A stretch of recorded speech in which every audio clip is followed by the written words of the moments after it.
자, 국민의힘 공격수 곽규택 의원이 오늘 법사위에서 정청래의 말도 안 되는 상임위 운영을 꼬집어 화제입니다. 아마 두 가지 이유. 첫째는 국회의원이 됐는데 국회에서 말할 기회조차 잘 주지 않는 이상한 행태에 아마 화가 난 것 같고, 그거 아시죠? 지난번 필리버스터 때도 필리버스터 도중 더 이상 본인들이 듣기 힘든 얘기를 곽규택 의원이 수시간째 하니 국회법상 있지도 않은 법을 들먹여 의원 시기가 강제 중단시킨 바가 있었잖아요. 근데 이와 비슷한 일이 법사위에서도 일어난 모양입니다. 아예 발언 기회를 잘 주지 않는. 그리고 두 번째, 자꾸만 법에 대해서 알지 못하는 인간이 법 들먹이면서 법을 지 마음대로 독단적으로 해석하는 이상한 행위에 대해서 또 화가 난 듯 보여요. 대통령 탄핵 시도와 관련 헌법적인 절차를 아예 거치지도 않고 오로지 국회에 올라온 탄핵 발의 청원 하나 가지고 불법 청문회를 열려고 하는 민주당의 개수작질을 아마 곽규택은 눈치를 챈 것 같습니다. 오늘 곽규택이 조곤조곤 나긋나긋 정청래를 밟아 제끼는 장면 모두 같이 보고 가시죠.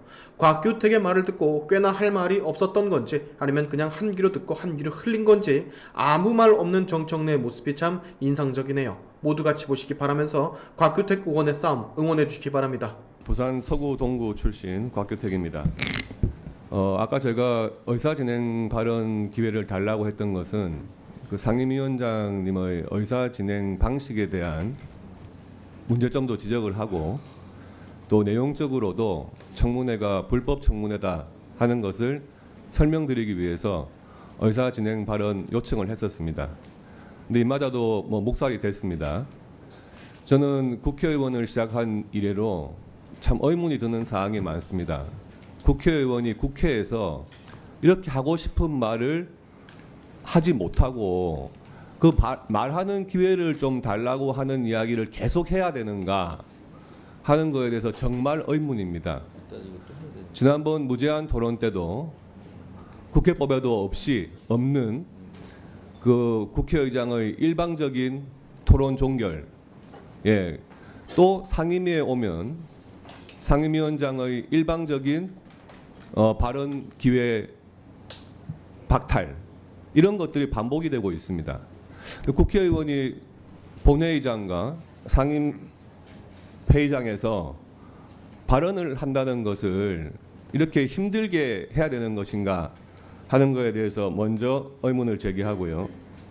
또 두 번째, 법사위 상임위원장에게 과연 헌법과 법률을 상임위원장이 그렇게 독단적으로 해석할 수 있는 권한이 과연 부여되어 있는가, 이에 대해서는 굉장히 의문입니다.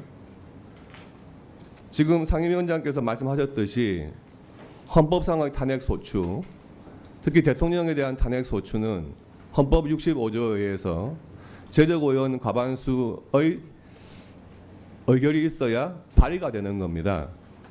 그러면 그 발의를 거쳐서 탄핵 조사가 법사위에서 이루어질 수는 있습니다.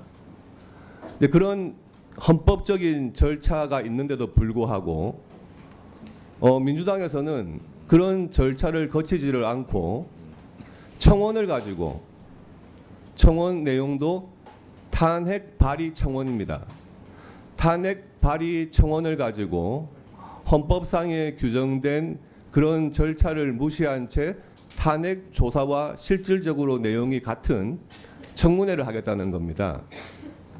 그걸 근거로 드는 게 중요 안건이기 때문에 청문회를 할 수 있다.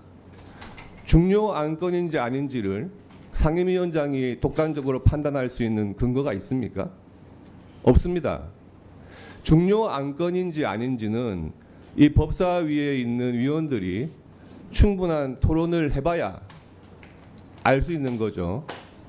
그런데 이 탄핵 청원이라고 하는 것은 대통령의 탄핵 청원이 아니에요. 그래서 중요한 사항이 아닙니다. 탄핵 발의를 해달라고 하는 청원입니다. 그 청원 내용 좀 똑바로 보시기 바랍니다.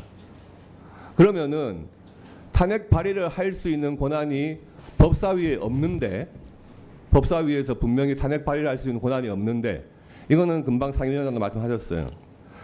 그런 거에 대해서 중요 안건이다. 안건이 될 수도 없고 중요한 안건도 아닙니다. 그래서 이 부분에 대해서 청문회를 하겠다고 하는 것은 이런 청문회에 대한 아무런 근거 없이 중요한 안건이라는 것에 대한 위원장의 독단적인 판단하에 하는 불법 청문회다. 이렇게 말씀을 드리고요. 또 청원이 접수된 것을 기계가 하는데 상임위원장을 탓하지 마라. 이게 정말 무슨 궤변인지 모르겠습니다. 기계에서 접수를 했다고 해가지고 국회법, 청원법, 또 국회 청원 심사 규칙 등에 접수될 수 없는 청원에 대해서 접수를 해야 되는 것은 아닙니다. 기계가 잘못된 거죠. 그런 것을 바로 잡는 것이 상임위원장의 역할이에요. 그리고 청문회에 대해서 이런 아무런 근거가 없고 위원장이 독단적으로 판단해서 했고 접수될 수 없는 청원에 대해 가지고 청문회를 한다고 하면서 그런 불법적인 탈법적인 헌법 질서에 위반된 청문회를 하면서 그 청문회의 증인 채택을 하고 소환장을 송달받아라, 불법적인 행위를 하면서 상대방한테 수용해라. 네, 수고하셨습니다. 다음은 전현희 의원님 토론해 주시기 바랍니다.